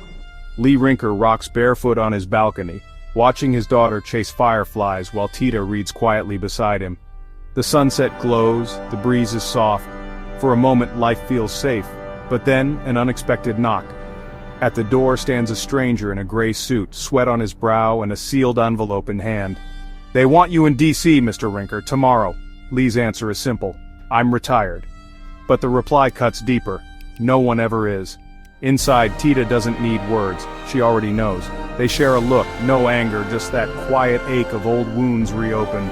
Sometimes the hardest battles come after the war ends. If you think you know the Cold War, think again. One man, one mission, and a secret deep beneath Eastern Europe. Lee Rinker steps from a government sedan, snow swirling, trench coat tight. The Pentagon looms, silent and watchful. Inside, echoing corridors lead to a private office where Admiral Turner waits, gray at the temples, eyes razor sharp. "Welcome back, Ambassador." Lee's reply is quiet, heavy with history. "I stopped being that the day I married her." But for men like Lee, duty never truly ends. In the war room, Turner points to red threads crossing Europe. "The Soviets are building something, underground, massive. And you want me to find it?" Lee asks. "Turner, no. We want you to stop it before the world ever sees what's coming." The year was 1950. On a quiet Panama beach, the world felt soft and slow. Dawn painted the sky in gentle colors and the air was warm and humid, carrying the salty scent of the Pacific. There was a profound stillness, broken only by the whisper of waves and the distant call of birds from the jungle. The world seemed to hold its breath, waiting for the sun to rise. On this tranquil shore, Lee Rinker and his wife Tita began to walk. Their bare feet left soft prints in the sand. They walked side by side, a small space between them, as if holding all the words they could not say. Their shadows stretched long behind them, following across the pale expanse. They moved as one, a silent procession of two, their presence the only disturbance in the perfect calm of morning. They walked for a long time without speaking. The silence between them was not empty or awkward. It was full of years, full of shared sunrises and quiet evenings, full of a deep understanding that went far beyond the need for conversation. Their hands found each other, fingers lacing together in a familiar and comforting grip. Lee's hand was large and warm around Tita's. It was a simple gesture, one they had shared 1,000 times before. But on this morning, it felt different. It felt like an anchor, something solid and real in a world that was about to shift beneath their feet. They held on tightly, as if trying to memorize the feeling. The sand was cool and forgiving under their feet, the grains shifting with each step. They watched the small shorebirds skittering along the waterline, darting away from the gentle foam of the incoming waves. The birds moved with a frantic energy that stood in stark contrast to the couple's slow, somber pace. Lee and Tita were a picture of stillness in motion, their thoughts turned inward even as their eyes took in the serene beauty around them. Their shared gaze followed the arc of a pelican gliding low over the water, its wings barely seeming to move. The world continued its simple, beautiful rhythm, unaware of the quiet breaking of their hearts. Finally, Tita stopped walking. She turned to face Lee, her hand still held firmly in his. The soft light of the dawn illuminated her face, catching the sadness in her dark eyes. Her voice, when she spoke, was as quiet as the waves. It was just a whisper, nearly carried away by the gentle breeze. "Will you come back, Lee?" she asked. The question hung in the warm air between them, simple and direct, yet holding the weight of their entire future. It was not an accusation or a demand, it was a plea, a soft and vulnerable hope set adrift in the vast quiet of the morning. Lee looked at her, his expression gentle. He did not answer right away. He lifted their joined hands and looked down at them as if the answer were written there. Then he looked out at the endless horizon of the ocean, where the pale blue of the water met the soft colors of the sky. "This is my home, Tita," he said, his voice low and steady. "A man always comes home." He did not say when. He did not make a promise he might not be able to keep. But in his words there was a truth she could hold on to. He squeezed her hand one last time, a final silent message passing between them before, slowly, he let it go. At the edge of the beach, where the hard-packed sand gave way to softer dunes and the first line of palm trees, a small figure stood watching. It was their daughter, Linda. She was 10 years old, a child standing on the very cusp of understanding the world's deep and quiet sorrows. She had followed them from the house, keeping her distance, knowing without being told that this was a moment that belonged only to them. In her small hands she clutched a glass jar. Inside, a few captured fireflies from the night before blinked their faint, fading lights. A tiny galaxy of green sparks held captive. Linda stood perfectly still, half hidden in the long shadows cast by the palms. The warm, humid air felt heavy on her skin. She watched her parents as they walked, two distant figures against the brightening sky. She could not hear their words, but she did not need to. She understood the language of their slow steps, the way they held hands and the final, gentle way they let go. From her vantage point, she saw the space that opened up between them after their hands parted. It seemed vast and final, an invisible line drawn in the sand that could not be uncrossed. Her heart felt a strange, dull ache she did not have a name for. She saw her mother turn and begin the slow walk back toward the trees, toward her. Tita did not look back at Lee. Her head was bowed, her steps just as measured as they had been before. Linda watched her father stand alone for a moment, a solitary figure looking out at the endless water. The breeze coming off the ocean was a little stronger now, and it lifted the hem of his light coat, making it billow out behind him like a sail. He looked so small against the immense backdrop of the sea and the sky. He was just a man, her father, and he was leaving. Then he turned. But he did not turn toward them. He turned and began walking down the beach, away from the place where Tita had left him, away from the path that led back home. He walked with a steady, determined pace, his gaze fixed on some distant point down the shore. He did not look back, not once. Linda watched him go, her eyes following his retreating form until he was just a small, dark shape in the distance.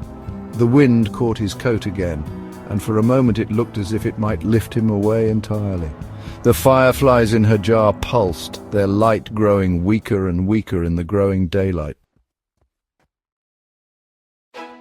The image of her father walking away became etched in Linda's mind forever. There were no shouts, no tears, no grand gestures of farewell.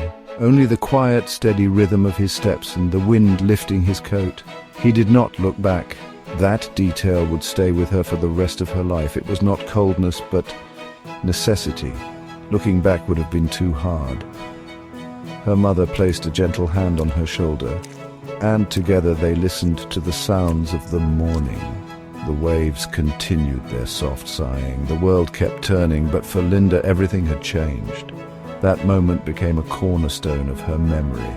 A quiet love, a poignant farewell. It was not a scar, but a smooth, worn stone she carried, a promise etched forever in the sands of Panama. The night was a shroud over East Berlin, cold, silent. Snow fell in lazy fat flakes, coating the ruins of the city in a deceptive white peace. My name is Lee Rinker, a name nobody here knows. Tonight, I was a ghost, a whisper in the frigid air of 1950. The industrial building loomed before me, a skeletal giant against the bruised purple sky. Its windows were dark, like hollow eyes staring into nothing. The place was meant to be forgotten, a casualty of a war that had ended only to birth another, colder conflict. My mission was simple on paper: infiltrate, document, escape. But simple things have a way of getting complicated in this city of walls and whispers. I moved from the deeper darkness of a bombed-out storefront. My boots made no sound on the fresh snow. Each step was deliberate, calculated. The air tasted of coal smoke and fear. This whole sector was a hornet's nest, crawling with Vopos and Stasi informants. A wrong move, a single misplaced cough, and the game would be over. The building wasn't just derelict, it felt malevolent, a tomb waiting for another occupant. I scanned the street one last time. Empty, just the falling snow and the distant mournful wail of a train. I was alone, utterly and completely alone. A man on an island of concrete and ice surrounded by a Red Sea. The cold seeped through my greatcoat, a familiar, unwelcome friend. It kept me sharp. It reminded me that comfort was a luxury I couldn't afford. My gloved hand rested on the small, heavy weight in my pocket. Not a gun, something far more subtle. A Minox camera, my silent witness. My target was a small, rusted side door, tucked away in an alcove choked with debris and frozen weeds. It looked like it hadn't been opened since the war, but my intelligence said otherwise. Intelligence. A fancy word for a desperate rumor passed along a chain of terrified people. I had to trust it. It was all I had. Reaching the door, I ran my fingers over the corroded metal. The rust felt like dried blood under my glove. There was no lock to pick, just a simple, heavy latch. Too simple. A trap? Perhaps, but orders were orders. I braced myself, putting my shoulder into it. The hinges screamed in protest, a sound that ripped through the quiet night like a gunshot. I froze, my heart hammering against my ribs, a frantic bird in a cage. I listened, waited. Only the wind answered, whistling through the building's broken teeth. I slipped inside, pulling the heavy door closed behind me, plunging myself into absolute suffocating darkness. Inside, the air was thick with the stench of decay. Damp concrete, mold, and something else. Something metallic and oily. It was a cold that felt different from the outside, a deep subterranean chill that clung to the very stones of the place. I stood perfectly still, letting my eyes adjust to the gloom. A faint line of light bled from under a door at the far end of the room. That was my path. I moved slowly, my hand trailing along the rough, damp wall to guide me. My footsteps were whispers on the debris-strewn floor. This was the part of the job that wasn't in the manuals. The feeling of being swallowed whole by the enemy's world. The door led to a stairwell. It wasn't just dark, it was a black hole, a throat leading down into the guts of the earth. A single bare bulb hung from a frayed wire far below, casting long, distorted shadows that danced and writhed like tormented spirits. The stairs were concrete, chipped and treacherous. I took them one at a time, testing each step before putting my full weight on it. The only sound was the drip, drip, drip of water somewhere in the oppressive silence. A slow, steady rhythm counting down the seconds. My breath plumed in the frigid air, each exhalation a ghost I sent ahead of me into the void. Halfway down, the air changed again. The metallic tang grew stronger, mixing with the sharp scent of ozone.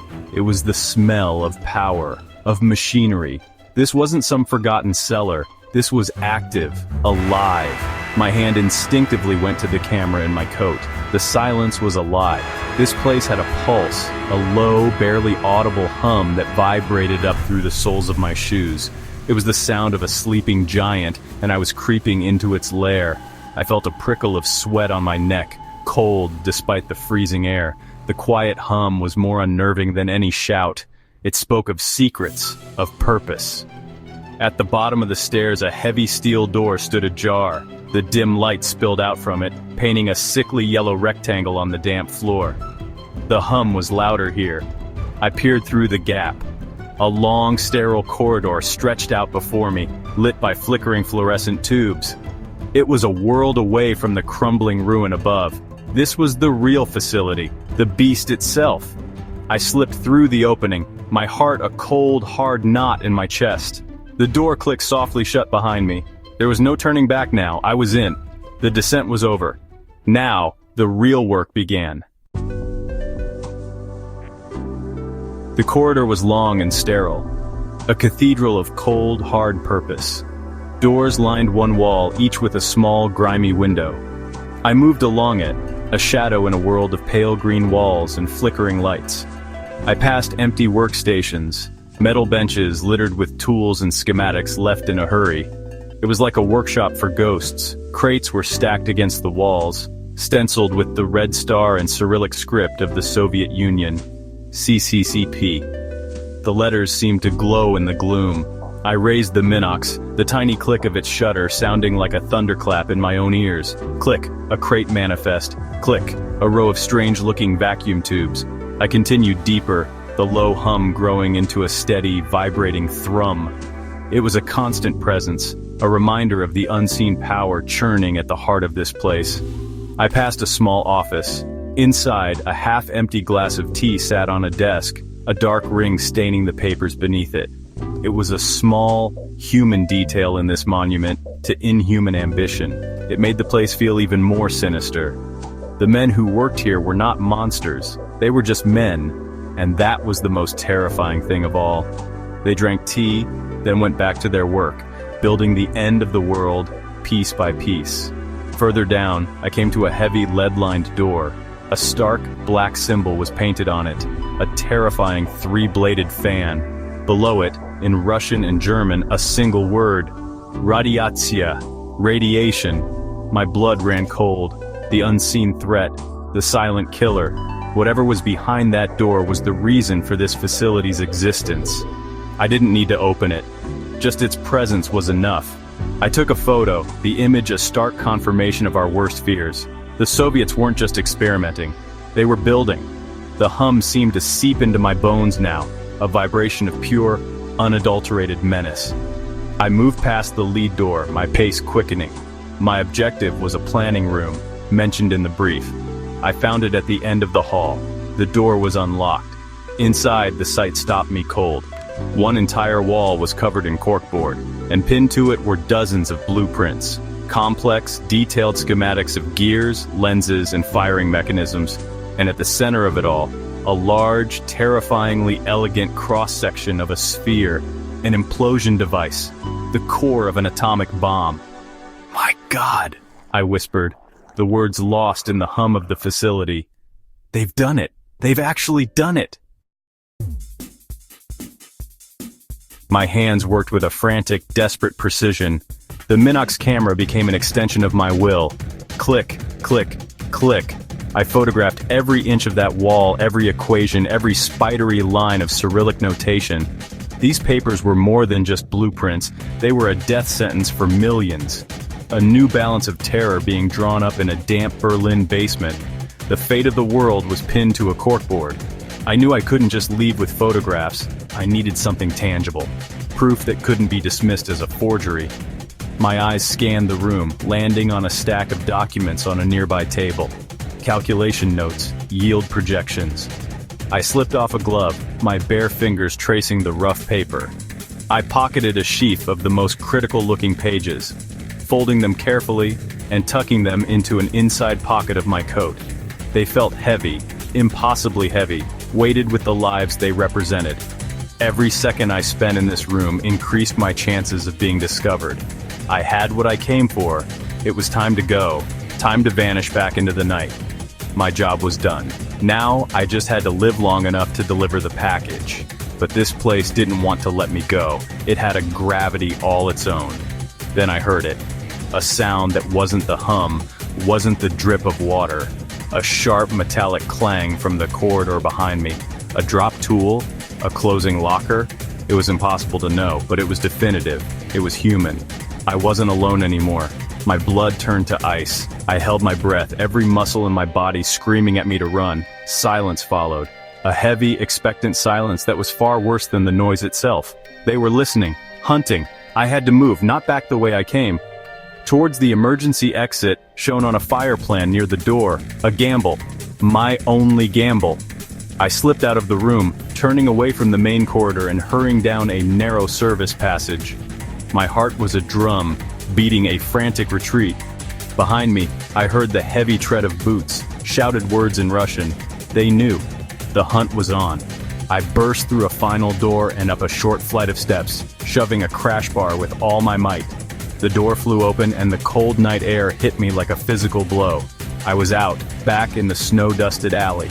Behind me, the facility door was thrown open, a beam of light cutting through the darkness. Headlights flared to life at the end of the alley, pinning me. I didn't hesitate. I vaulted a low wall and disappeared into the labyrinth of ruined Berlin, just as the first shot rang out. The year is 1950. The date a cold mark on a calendar I would rather forget. East Berlin was a ghost tonight, shrouded in a thick, wet fog that clung to everything. It muffled the world, turning distant sounds into vague threats. I pulled the collar of my worn coat tighter around my neck, the dampness seeping into the wool. My name is Rinker, but tonight I was just a shadow among other shadows. The industrial site loomed ahead, a collection of dark skeletal shapes against the charcoal sky. Each building was a silent testament to a forgotten war, and the new, colder one that had taken its place. The air smelled of coal smoke and damp earth. My mission was simple on paper, but deadly in practice. Infiltrate, document, escape. The target was a seemingly abandoned factory complex on the edge of the Soviet sector. Intelligence suggested it was more than just a relic of industry, it was a front. My boots made no sound on the muddy ground as I moved along the perimeter fence, its rusted wires groaning softly in the night breeze. I kept my breathing steady, a slow, controlled rhythm that fought back the chill and the fear. Every flicker of a distant street lamp, every gust of wind felt like an eye watching me. Paranoia is a tool in this line of work, a second set of senses you learn to trust. I reached the designated building, a hulking brick structure that looked ready to collapse. Its windows were dark, shattered eyes staring out into the fog. The paint peeled from its walls like sunburnt skin, revealing the grim gray brick underneath. This was the place.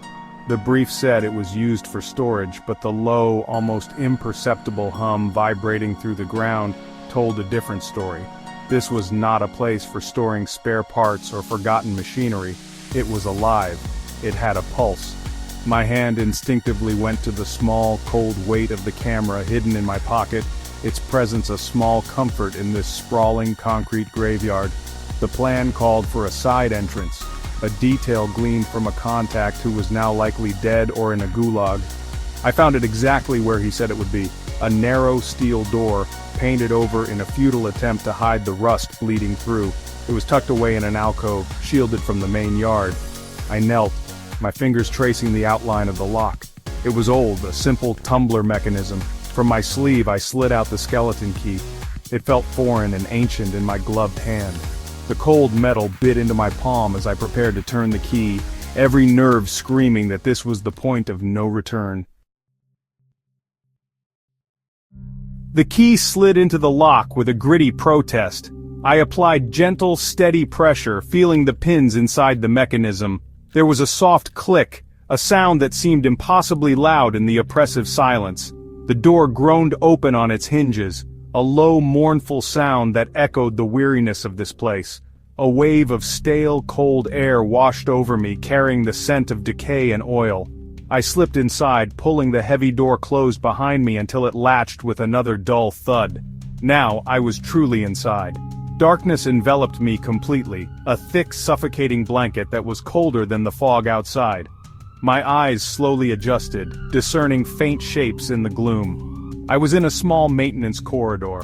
Ahead of me, a stairwell spiraled down into the earth. There were no lights here, only the faintest hint of a glow from far below, casting long, distorted shadows up the concrete walls. Each step downward was deliberate. I placed my feet carefully, avoiding loose debris, testing the integrity of the concrete before committing my full weight. The air grew colder, heavier, and the low hum I'd felt outside became a distinct, resonant thrum. It was the sound of powerful machinery, working tirelessly in the deep. The descent felt endless. The circular stairwell seemed designed to disorient, to make one lose all sense of direction and depth. The only sound was the soft scuff of my own boots, and the ever-present hum. Faint lights began to flicker into view from the level below, casting a sickly yellow-green pallor on the damp walls. The light was inconsistent, pulsing like a weak heartbeat. It revealed streaks of grime and moisture running down the concrete, patterns that looked like tears shed by the building itself. This facility was breathing, and I was moving deeper into its lungs. I reached the bottom of the stairs and paused in the shadows, letting my senses take over. The corridor stretched out before me, a long, straight tube of concrete and steel. Pipes and thick cables lined the ceiling, disappearing into the darkness at the far end. The air was thick with a metallic tang, the taste of electricity and ozone.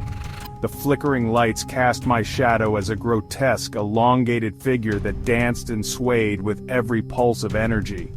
I was a foreign body here, an infection in the system, and I knew that at any moment the system might try to purge me. The real work was about to begin. I moved forward, hugging the wall, my steps measured and silent. The corridor was a sterile, unforgiving environment. Every few meters, a stenciled sign in stark red Cyrillic script warned of high voltage or restricted access. I raised the Minox camera, its tiny lens a spyglass into this secret world. Click. A photo of a junction box with Soviet military markings. Click. A close-up of a stenciled inventory number on a sealed wooden crate. Each photograph was a small victory, a piece of the puzzle I was sent here to assemble. The crates were stacked high against one wall, their contents a mystery that fueled my unease. The sheer scale of the place was unnerving. The main corridor branched into smaller arteries, each leading deeper into the complex. I chose a passage to my left, following the thickest cluster of electrical conduits. The hum grew louder here, accompanied by a rhythmic clanking, like a giant, metallic beast shifting in its sleep. The flickering lights were more stable in this section, casting a steady, jaundiced glow. I photographed everything: the layout of the passages, the locking mechanisms on the doors, the faded chalk marks on the floor left by workers. Each image was a breadcrumb for the analyst back home. I documented a series of steel lockers, each bearing a soldier's name and number. They were empty, their doors left slightly ajar, but their presence confirmed this was a military operation. This wasn't just a factory or a storage depot, it was a fully staffed, clandestine base hidden beneath the streets of East Berlin. The thought sent a fresh wave of cold dread through me. I was not just trespassing in an old building, I was walking through the nerve center of an enemy operation. The risk had just multiplied tenfold. My hand tightened on the camera, its metallic body a small, solid anchor in a sea of uncertainty. Continuing down the hall, I photographed a long row of what looked like control panels, their gauges and dials all inert. Dust covered their surfaces, suggesting this section was either old or temporarily decommissioned. But the power humming through the walls told me the heart of the facility was active somewhere nearby. I was a ghost walking through a machine, capturing its secrets one frame at a time. The silence between the rhythmic clanks was absolute, a heavy pressure on my eardrums. I felt profoundly alone, a solitary hunter in a vast concrete jungle, aware that at any moment, I could become the prey. I reached the end of the corridor, where it terminated at a single imposing door. It was different from the others. This one was made of thick, reinforced steel, with a heavy wheel lock in the center instead of a simple handle. There were no windows, no grills, just solid, impenetrable metal. A single stark symbol was painted on it in black and yellow, the trefoil sign for radiation. Below it in Russian the words read, "Danger, do not enter." My heart hammered against my ribs. This was it. This was the core of the facility, the secret that justified this entire operation. I leaned closer, pressing my ear against the cold steel. The humming was loudest here, a deep, powerful drone that vibrated through the door and into my skull. But beneath the hum there was something else. A faint, almost inaudible ticking sound. It was steady, methodical, and utterly menacing. The air around the door felt different, charged with an unseen energy. My mind raced with possibilities, each one more terrifying than the last. What were they building in here? What kind of unholy science was being practiced in the bowels of Berlin? I had to know, but every instinct screamed at me to turn back. My mission parameters were clear: document, do not engage. But the temptation was immense. One look inside could change everything. My hand slowly reached for the locking wheel, my fingers brushing against its cold, gritty surface. I could feel the immense weight of the mechanism. Just as my resolve hardened, just as I prepared to commit to the irreversible act of opening the door, a sound echoed from behind me. It was faint, but unmistakable in the charged silence of the corridor. A sharp, metallic scrape. The sound of a boot heel hitting a loose piece of metal. I froze. Every muscle in my body went rigid. My hand dropped from the wheel. My breath caught in my throat. I didn't dare turn around. I stood perfectly still, a statue carved from fear, straining to hear over the pounding of my own heart. The humming of the facility seemed to fade into the background, replaced by a silence that was now filled with imminent threat. Someone else was in the corridor with me. I was no longer alone. My face was a mask of concentration, my eyes wide in the dim light, listening, waiting. The hunt was over. Now I was the one being hunted. If you think Cold War espionage was all about fancy gadgets, think again. Sometimes it was just a man, a camera, and nerves of steel. Welcome to East Berlin, 1950. Lee Rinker moves quietly through the fog-soaked streets of East Berlin. Every footstep echoes off crumbling walls. Every shadow feels like a threat. He reaches his target, a Soviet-controlled factory, rusted doors, cold concrete, and the oppressive silence of the Eastern Bloc. He slips inside with a simple key, no alarms, no guards in sight. The stairwell is dim, a single bulb flickers overhead as he descends. Down a long corridor, every sound magnified. His breath, the click of his shoes, the distant hum of machinery. Lee pulls out a small hidden camera. In the low light he snaps quick photos, blueprints, equipment, the details that matter. The tension is suffocating. At the end of the hall, a steel door looms, marked with a radiation warning. Lee edges closer, then, suddenly, a metal clank rings out behind him. He freezes. Heart pounding, he melts into the shadows, waiting, listening. In 1950s Berlin, silence is never safe. End of part 1. The snow falls, silent and cold, as Lee Rinker risks everything beneath East Berlin. Lee Rinker stands in the shadows, surrounded by crates stamped with Soviet warnings. He snaps photos. Every click echoes in the silence, his pulse racing. A folded blueprint slides into his coat, proof of a secret nuclear operation. Suddenly, footsteps, heavy, deliberate, getting closer. A Soviet officer's shadow creeps across the concrete. Lee presses himself behind a stack of crates, barely breathing. His heart hammers in his ears. The officer lingers, then moves on. Lee counts to 10. He slips from the shadows, weaving through the maze of crates. He finds the side tunnel, feet crunching softly on gravel. Soon, he's crawling through a sewage drain, the icy air biting at his face. He emerges in a deserted, snow-covered Berlin alley. The city is silent, except for the distant hum of a patrol car. Headlights sweep the walls. Lee flattens himself into a doorway, the blueprint pressed tight to his chest. As the lights fade, Lee pushes forward, disappearing into swirling fog. He carries proof that could shift the balance of the Cold War, if he survives the night. If your welcome home is icy, you're probably a spy.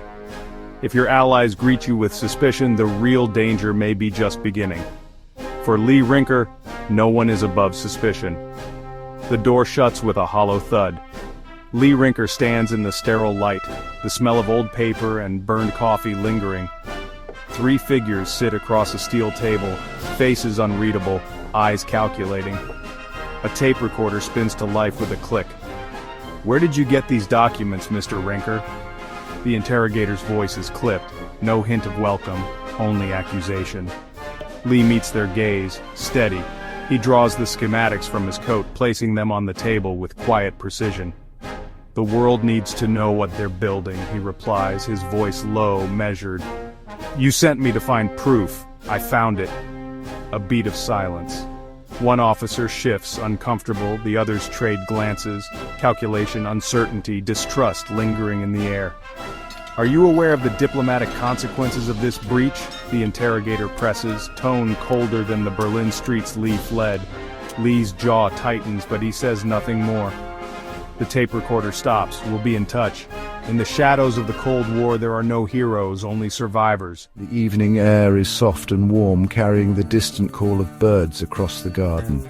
Lee sits on the veranda, his gaze following the laughter of his daughter as she runs barefoot through the grass. Tita settles beside him, her hand resting lightly on his arm. Tita.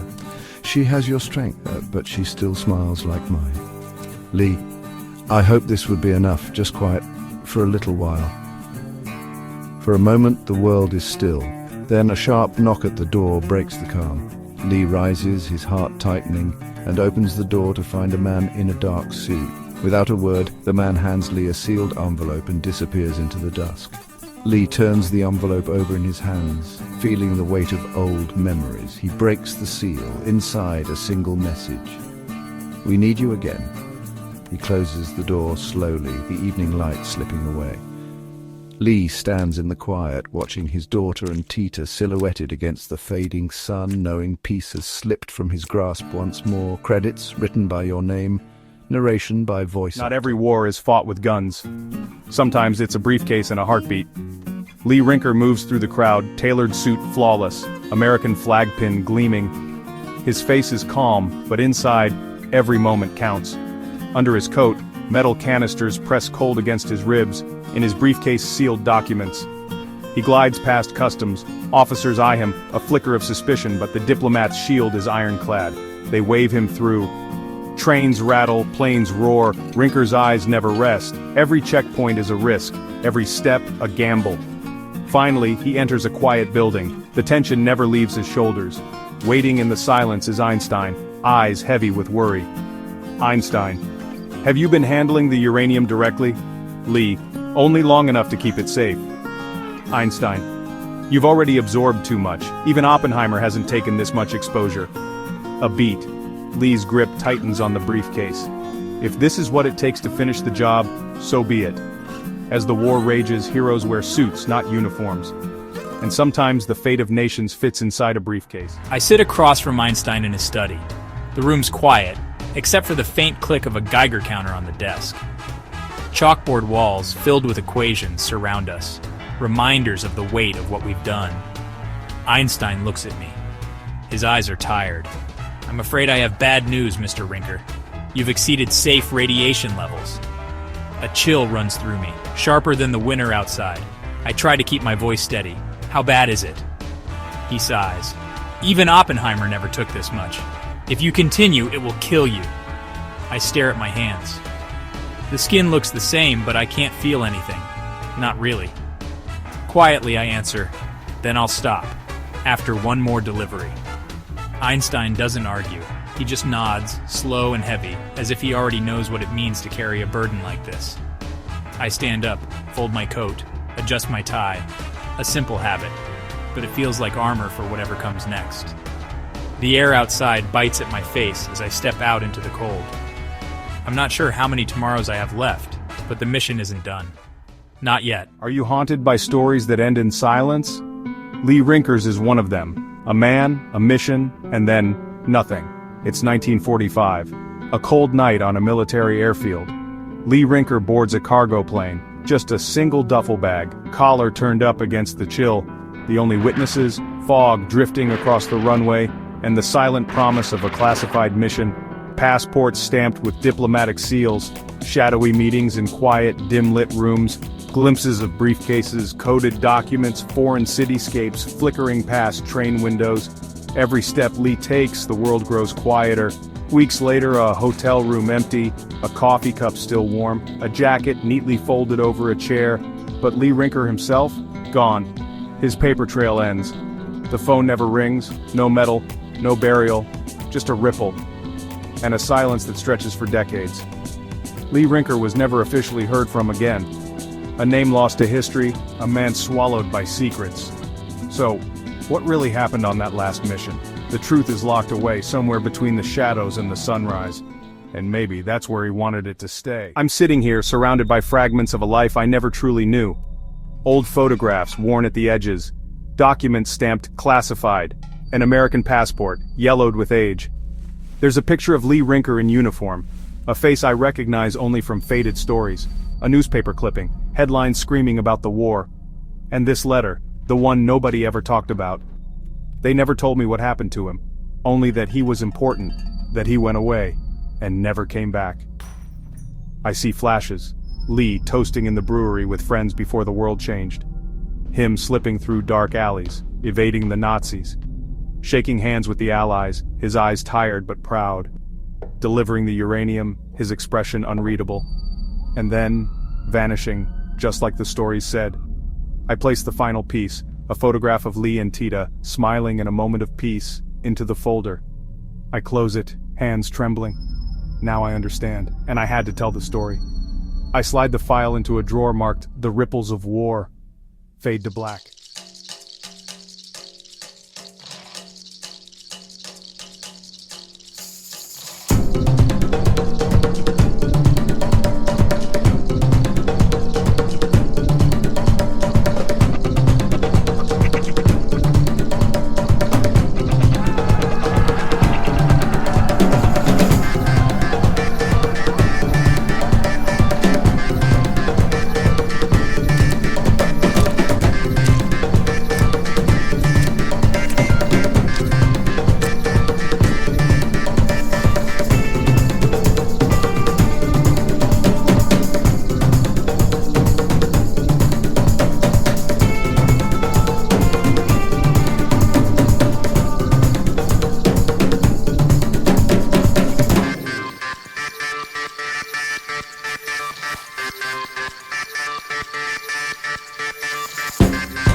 I ran through a forest once, boots soaked in blood, the Black Forest.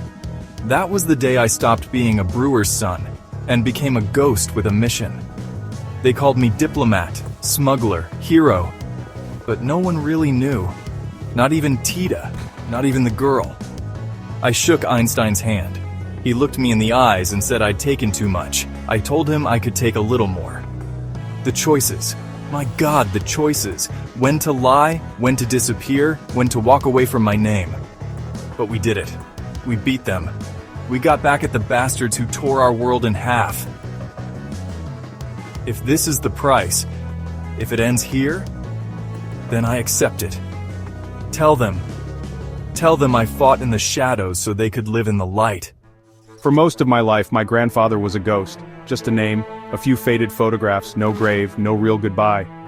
But the pieces were always there, scattered in stories nobody wanted to remember, documents nobody ever asked for. I used to think these scraps were all I'd have. So I started digging. First it was curiosity, then it became something else, a reckoning with the silence, the spaces he left behind. Every letter, every classified file, every whispered memory, It was like following footprints through fog. And the deeper I went, the more I realized his silence was never emptiness, it was protection. He carried more than secrets. He carried the weight of what he'd seen, what he'd done. And that cost him more than I ever knew. Now I understand why he never told the story, and that's why I have to, not just for me, but for him. To give him the ending he never had. The war ended a lifetime ago, but its ripples, they reached me. I'm where they stop. Gently. This is the last ripple.